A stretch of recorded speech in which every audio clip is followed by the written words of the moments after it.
distribusi. Halo kawan-kawan semua, apa kabar? Tentu Anda dalam keadaan sehat walafiat tanpa kurang sesuatu apapun. Selamat datang kembali di channel saya, channel Ruang Distribusi. Channel ini khusus membahas tentang seluk-beluk dunia distribusi. Ini berkaitan dengan Anda sebagai pelaku usaha ataupun Anda sebagai profesional yang bekerja di perusahaan, khususnya perusahaan distributor lokal ataupun distributor nasional. Topik yang akan kita bicarakan di sini berkaitan dengan consumer good ya, atau kepanjangan dari fast moving consumer good ya. Bagi Anda yang belum subscribe, silakan subscribe di channel ini.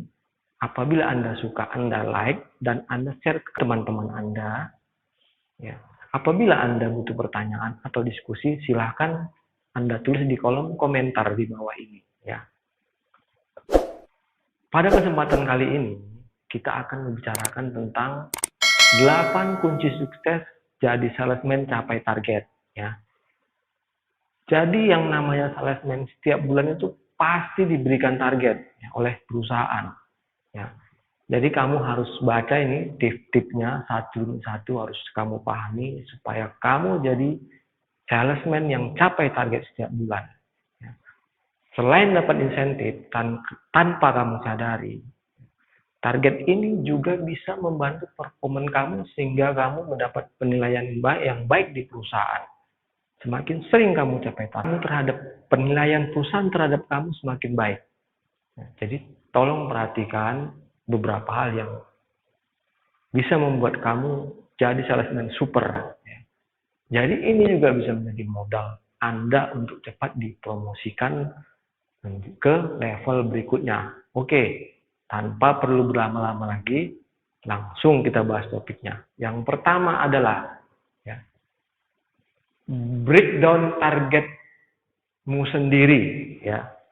Jadi kamu harus bisa membreakdown targetmu sendiri. Ya. Maksudnya adalah kamu harus bisa membagi-bagi targetmu. Ya. Sebagai contoh, kamu dapat target 1 miliar. Mungkin 1 miliar itu terlalu besar bagi kamu. Ya.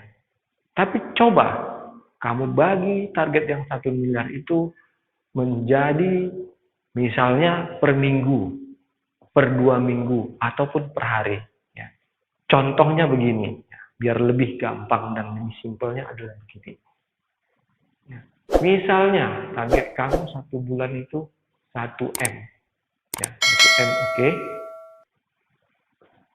Kita asumsikan, ya ingat ya, ini kita asumsikan 1 bulan itu ada 4 minggu. Ya. 4 minggu. Oke. Dalam 4 minggu itu ada 6 hari kerja. Dari Senin, Selasa, Rabu, Kamis, Jumat, Sabtu. Ya, jadi 6 hari. Kita kali 6 itu sama dengan dapatnya 24 hari. Ya. 24 hari kerja dalam 1 bulan. Ya. Jadi coba Anda bagikan angka 1 miliar itu dibagi 24 ya. Kalau nggak salah itu dapat angkanya adalah 41.600.000 per hari. Ya.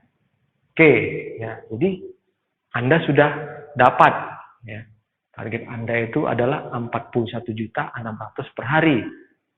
Coba Anda bandingkan ya, daripada Anda mikir target 1 miliar ya.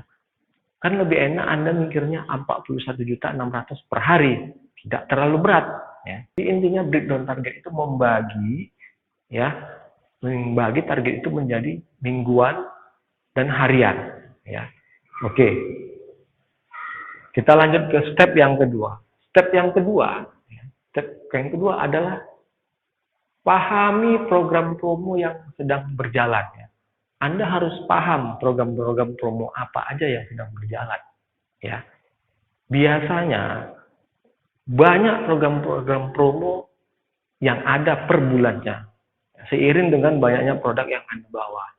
Produk A dengan produk B, item A dengan item B, itu biasanya programnya beda dengan yang lainnya. Ya, ada diskon khusus, ada diskon spesial. Nah, ya,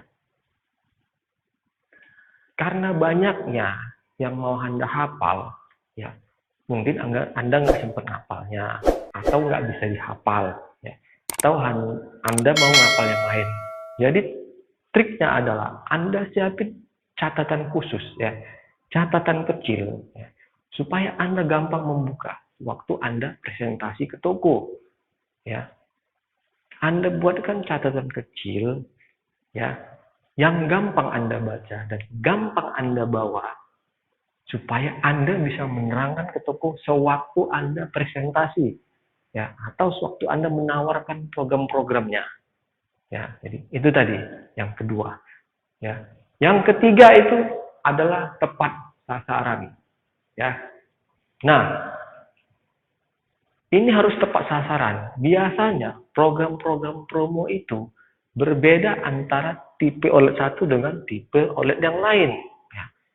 Program promo di grosir berbeda dengan program promo di semi grosir ataupun program promo di toko retailer itu sendiri. Ya.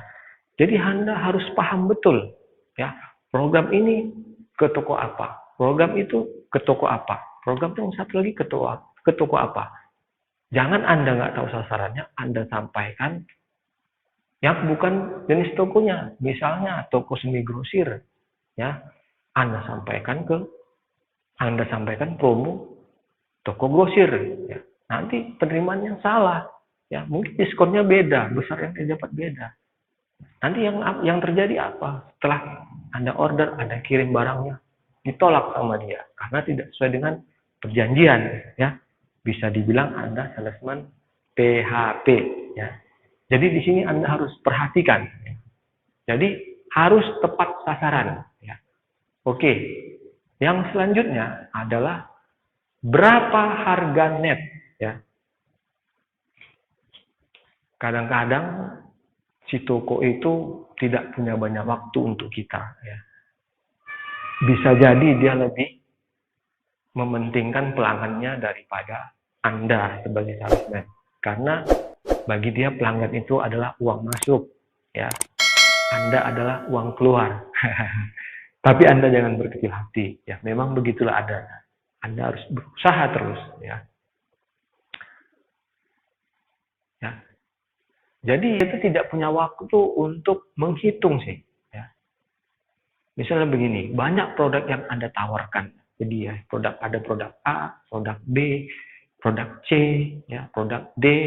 Tapi memang di antara semua produk itu ada mungkin 1, 2, 3, 4 yang menjadi big bone, ya, tulang punggung bagi Anda, ataupun produk yang pas moving, yang lakunya cepat, yang turnover-nya cepat, ya. Jadi Anda harus bisa menyampaikan berapa sih harga net dari barang itu, berapa yang dia dapatkan, ya. Karena begini, ya, misalnya satu barang A yang pas moving, ya, barang yang laku, itu mungkin diskonnya banyak, ada diskon pertama, ada diskon kedua, ada lagi mungkin tambahan item, ya, diskon totalnya lagi, ada diskon sebelum PPN. Dia itu mungkin nggak punya waktu untuk menghitungnya, karena dia punya waktu terbatas. Anda pun demikian. Anda pun punya waktu terbatas. Mungkin dalam sehari kunjungan toko Anda ada 20, bahkan 30. Ya, jadi Anda nggak mungkin menerangkan satu persatu. Ya, jadi Anda harus memakai alat bantu. Anda harus bisa Anda harus bisa menuliskannya ini satu catatan kecil tadi yang saya bilang. Jadi Anda harus punya catatan kecil untuk bisa membantu si toko menginformasikan berapa sih harga net barang tersebut. Yang kelima adalah monitoring time gone-nya. Time gone ini dipergunakan untuk memonitoring, ya. Sampai di mana sih pencapaian Anda dibandingkan dengan target. Anda bisa monitoring per minggu, per hari, atau per 3 hari sekali. Gunanya ini adalah untuk memudahkan Anda supaya Anda capai target. Caranya begini, ya, yang lebih sederhana lagi. Misalnya, ya, kan kita tadi udah asumsikan, ya, bahwa 1 bulan itu 4 minggu. 4 minggu itu ada 24 hari. Biasanya perhitungan time gone ini mempergunakan persentase, ya. Jadi kita asumsikan 1 bulan itu, ya, kita asumsikan tadi 1 bulan itu kan 24 hari, ya. itu kita asumsikan 100%, ya. Bagaimana Anda mengetahui berapa persentase perharinya? Ya. Ya. Jadi di sini bisa kita hitung. 100% itu kita bagi 24 HK. Ya. Jadi dapatnya adalah sekitar 4,16%. Jadi per hari itu target kalian yang 41.600.000 itu per harinya adalah 4,6%. Ya, misalkan ya dalam satu minggu itu, misalnya minggu pertama, Senin, Selasa, Rabu, Kamis, Jumat, Sabtu, ya. Biasanya yang namanya omset itu setiap hari juga Anda ngikutin, ya. Ataupun ada laporan dari tim admin, ya, ataupun dari atasan Anda sampai berapa omset Anda. Nah, di sini Anda bisa membandingkan, ya, pencapaian Anda versus target, ya. Nah, di sini Anda bisa membandingkan pencapaian Anda dibandingkan dengan target yang diberikan, ya. Jadi caranya adalah di hari Senin, ya, Anda mungkin sudah dapat info sampai berapa omset Anda, ya. Di minggu pertama itu Anda sudah berhasil mencapai target 300 juta. Ada 6 hari kerja, ya. Jadi 6 hari kerja kita kalikan dengan 4,6%, ya.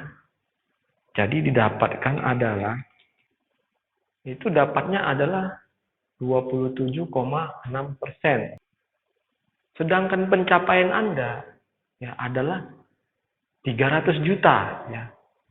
Maka kita bagikan 300 juta kita bagi 1 miliar, ya. Ini sama dengan 30%, ya. Jadi kesimpulannya adalah secara rata-rata hari yang sudah dilalui itu 6 hari kerja, time goal-nya itu 27,6%, sementara pencapaian Anda sudah 30%. Jadi Anda sudah 3%, ya, di atas rata-rata time goal, ya, atau waktu yang sudah dijalani, ya.